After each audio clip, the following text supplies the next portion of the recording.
Zelo smo zadovoljni, da se je Evropska prestolnica kulture odločila podpreti domač projekt, to je Človeka z bombami, ki je na ta način omogočil Rokotocu, da je letošnje leto presežno vrhunec vseh 36 let zgodovine Rokotoca. Odbil in odletel v Modrijan, levi stran in...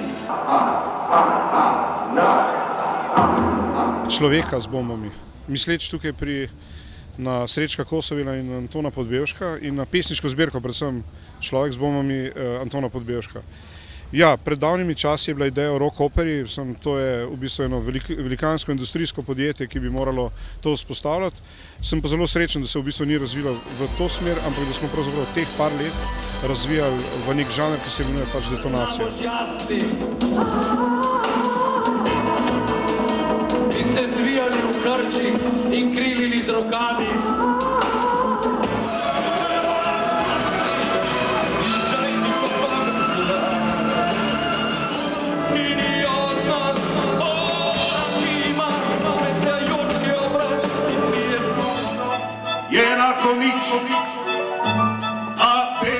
Ja, verjetno, da je običajna publika, ki sicer prihaja sem na Rokotočec, bila nekoliko presenečena,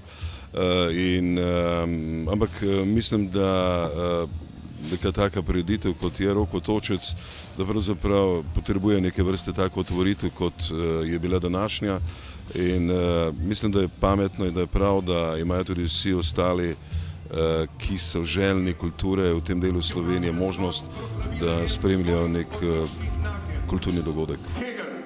Fenomenologija duha.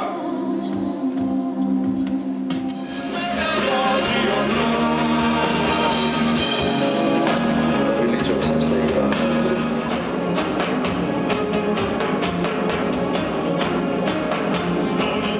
V bistvu tukaj je ogromno dela, ki se ga mogoče čisto takoj ne opazi, no?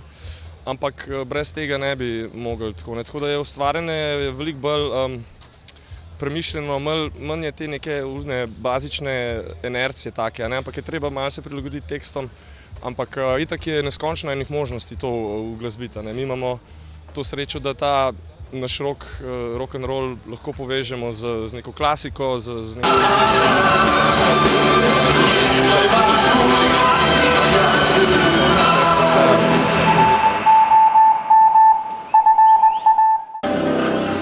In do krvi pretepenih